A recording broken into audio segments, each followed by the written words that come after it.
Hey, this is Cliff Notes with yours truly, Cliff Dunning, on Thursday, the 12th of March, 2026. And we are talking again about artificial intelligence, or AI. It is becoming a true phenomenon. It really is, and I'll tell you why. I have been reconstructing colossi, these monstrosities of ancient Egyptian antiquity, rebuilding them and clarifying what they look like when they were first built. Case in point, I was in Luxor a few years ago, took photographs of the broken colossi there, and now have rebuilt the entire statue using AI, and it is phenomenal. Not only is it gorgeous, it's a monster, it's huge. It's the largest sitting sculpture that I've ever seen. And you can see it on the Facebook page on right now. Actually, it's on Facebook, Earth Ancients, and it's also on the Instagram page as well. Why is this important? It's important because we are able now to pull together parts, sometimes not even the full body of a statue. We can reconstruct temples in places in different parts of the world where there are fragments of a pyramid. We can rebuild that. We can rebuild buildings using AI. And this is something we have not been able to do. We've had to guess at what they look like. But the genius and the machine learning capabilities of a computer system like artificial intelligence takes us to the next level. I can't tell you how exciting this is.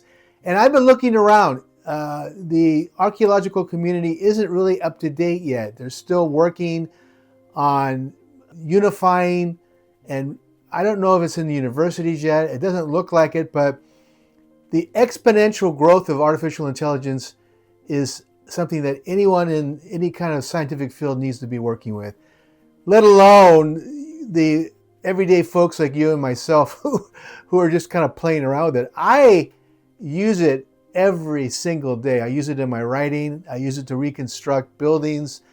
And now we're reconstructing colossi. Egypt has the largest freestanding statues, or otherwise known as sculptures, in the entire world. I have never seen such large statuary. And I mentioned a couple of weeks ago on the podcast that I had done a study of the Ramses II in Memphis, Egypt, which is laying on its side. It's partly broken. Its twin is in the new Grand Egyptian Museum in Cairo. And it's funny because now, after analyzing it, it looks like the statue in Memphis is a different time period than the one that they have in the museum in Cairo. Same height, approximately 28 to 30 feet tall, but the statue that is in the museum is not as refined, not as elegant, and doesn't have the same polish as the statue of Ramses II in Memphis.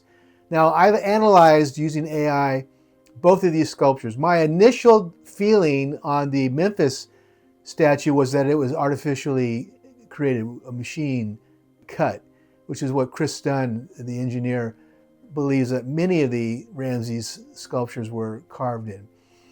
What makes this unique is that it also brings us back to the fact that during Ramses' lifetime, there were artisans of great skill, tremendous skill, and I'm an artist, so I can make claims of that. But there are a tremendous number of pre-dynastic sculptures, temples, and ruins that were discovered during the reign of Ramses and these other pharaohs. And we're just coming up to speed on this now with some new discoveries. Artificial intelligence is taking it to a whole new level, and it is exciting. It's exciting because we can see what these sculptures once looked like. And again, if you go to the Earth Ancients Facebook page or go to my profile, go to Facebook and go to Cliff Dunning, you'll see the broken parts of this colossi sculpture that's in Luxor and how it was reproduced, and now how we can see what it looked like when it was first carved. I don't believe it was carved during the reign of Ramses, and we brought this up with Abu Simbel and the colossi there. It's too tall, it's too massive, it's a megalith, and it's beyond the skill of the artisans, the engineers of Ramses' period. So it's pre-dynastic, it's before he came into power. And we know now that Ramses was the great usurper, and he placed his cartouche or writing or whatever, marking these statues as his own. And this is just something that these pharaohs did. They had huge egos. They would place their cartouche, Ramses was here, on these statues. And as crazy as that sounds, they did it. And as Chris Dunn notes in his book, you can see literally the largest statuary in all of Egypt are attributed to Ramses II. So very, very odd. But what's more important is, what were the techniques that carved these huge colossi statues? What were they using to relieve the statue from the quarry, move it hundreds of miles to a craftsville or some kind of a studio, artisan studio? And what were the techniques, what were the machines, what were the tools used to carve hard granite or sandstone? What we now know is that it was beyond the skill set of Ramses II's people. And you can't use copper tools on these things. So it's a question. Now, at some point, we're going to be able to analyze on a microscopic level, what the tools were that cut these megalithic statues. Chris believes it was some kind of very fine vibrating tool that was able to cut granite. We don't really know. I speculate, and some other people speculate, that it may have had some form of laser technology that was able to cut stone. But that would leave certain burn marks that we haven't noticed yet. But Egyptology does not really care to dig much deeper than, the fact that they're impressive in size, but how they were cut and what tools were used, that's not of interest. It doesn't make any sense. But if you follow the podcast, we've had Dr.